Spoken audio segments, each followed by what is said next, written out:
কোরআন কারীম পৃথিবীর বুকে যারা পড়ে আর পড়ায়, কোরআন কারীমের সম্মান আর মর্যাদা যদি এত বেশি হয়, যারা পড়ে আর পড়ায় তাদের সম্মান তাদের মর্যাদা কম না বেশি? মাইকে হাত দিলেন নাকি গো? ছেড়ে পালিয়ে যাবো কিন্তু, আমার দুর্বলতা একটা হাত দেওয়া যাবে না। আমার বন্ধুরা আপনাদেরকে বলে, যারা কোরআন পড়ে আর পড়ায় তাদের সম্মান তাদের মর্যাদা কম না বেশি? জোরে বলেন, কম না বেশি? আর আপনাদের মসজিদ মাদ্রাসার যে ইমাম আর শিক্ষক তাদের বেতন কম না বেশি? কথা বলবেন না? কম না বেশি? খুবই কম। আমি একটা শব্দ ব্যবহার করে বিশেষ করে ইমামদের জন্য, বেচারা। বেচারা কেন জানেন?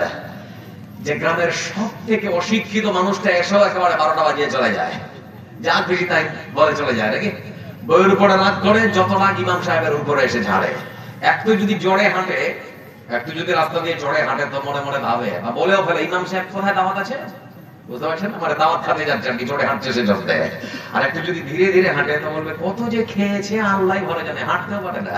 মানে জোরে হাঁটলেও আমাদের অসুবিধা, যে যদি আস্তে হাঁটে তাও অসুবিধা। মানে ইমামকে নিয়ে কত যে মানুষের মাথা ব্যথা আছে আল্লাহ ভালো জানে। আমার বন্ধুরা আপনারা জানেন, আমাদের পার্শ্ববর্তী একটা জেলা আছে, রাজ্য ঝাড়খণ্ড। ঝাড়খণ্ডের চাইবাসা বলে একটা জায়গা আছে।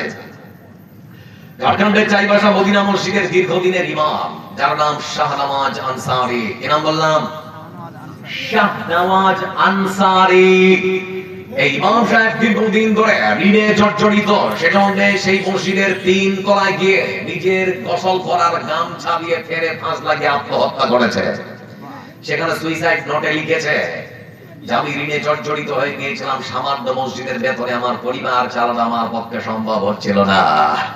আচ্ছা, আপনারা কি বলছেন? শুধুমাত্র কি শাহনওয়াজ আনসারী একজন ইমামের মৃত্যু হয়েছে? আমি তো মনে করছি সেই সভ্য সমাজের সভ্য মানুষের, এই সভ্য সমাজের সভ্য মানুষের, বিবেকবান মানুষের বিবেকের মৃত্যু হয়েছে। সভ্য সমাজের সভ্য মানুষগুলোর বিবেকের মৃত্যু হয়েছে। একটু একটু করে দিলে ইমামেরা খুব সুন্দর করে সচ্ছল ভাবে চলতে পারে, কিন্তু ইমাম ভালো থাক, ভালো পড়ুক, ভালো থাক কে চায়? এজন্য একটা আমাদের সমাজে আবার কথা আছে, ইমাম সাহেব আপনাদের বেতনে বরকত আছে।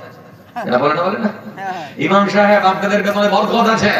আরে ভাই, বরকত বলতে কাকে বোঝাচ্ছেন? আপনি আশরাফুল মাস্টার মশাই মাস গেলে 70,000 টাকা পান, তাহলে একটা কাজ করুন না, আমি তো মাসের শেষে 10,000 টাকা পাই, আমার বরকত আলা টাকাটা আপনাকে দেই, আর আপনার অবরকত আলা টাকাটা আপনি আমাকে দিয়ে দেন। দেবে কেউ?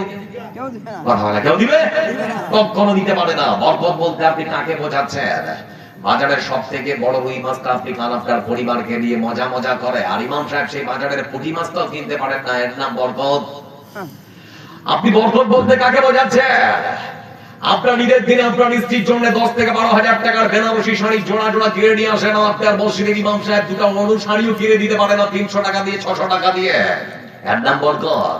বরকত বলতে আপনি কাকে বোঝাচ্ছেন? আপনার বাচ্চাকে আলাবিরে দিয়েছেন, মাস গেলে একটা বাচ্চার পেছনে 15 থেকে 16,000 টাকা খরচ করেন, আর আপনার মসজিদের ইমাম সাহেব প্রাইমারির ভাট্টাহাড়ি খিচুড়ি নিয়ে দৌড়াদৌড়ি, 2টো বই 2টো খাতাকে বাচ্চাকে কিনে দিবে, তাও কিনে দিতে পারে না, এর নাম বরকত। বিচারিতা করবেন না।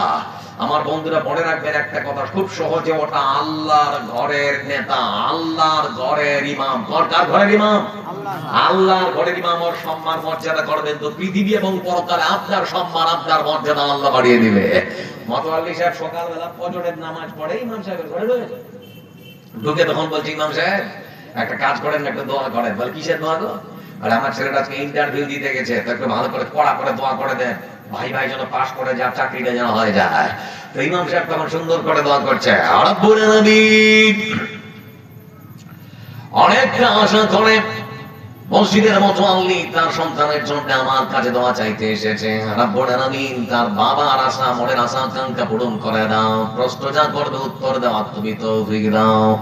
আল্লাহ সবকিছুই ঠিক আছে, চাকরিও পাক, ভালো কথা। আল্লাহ চাকরি পাক, ভালো কথা, কিন্তু বেতনটা যেন আমার সমপরিমাণ হয়। মানে বলছে সবকিছু দোয়া করার পর বলছে আল্লাহ চাকরি পায় পাক, ভালো কথা, কিন্তু বেতনটা যেন আমার সমান হয়। তো যেই কথা বলে মুতাওয়াল্লি তখন ডেকে গিয়ে ঝাই পাটা, তুমি মাস গেলে 7,000 টাকা পাও, 7,000 আমাদের সংসার চলবে? তখন ইমাম সাহেব বলছে, আচ্ছা মুতাওয়াল্লি সাহেব আপনাদের পরিবারে কজন? বলে আমরা 5 জন। তো 7,000-এ 5 জন চলবে না? তো 7,000-এ 9 জন আমি কেমন করে চালাচ্ছি? 7,000-এ 9 জন আমি কেমন করে চালাচ্ছি? আমার বন্ধুরা কথাগুলোকে মূল্যায়ন করবে। ইমাম মানে খুবই অসহায়। আমি দেখেছিলাম লকডাউনের সময় বাংলাদেশের করোনা অবস্থা, মাদ্রাসার প্রথম সারির ভালো ভালো আলেমেরা একজন আলেমকে দেখছিলাম বিভৎস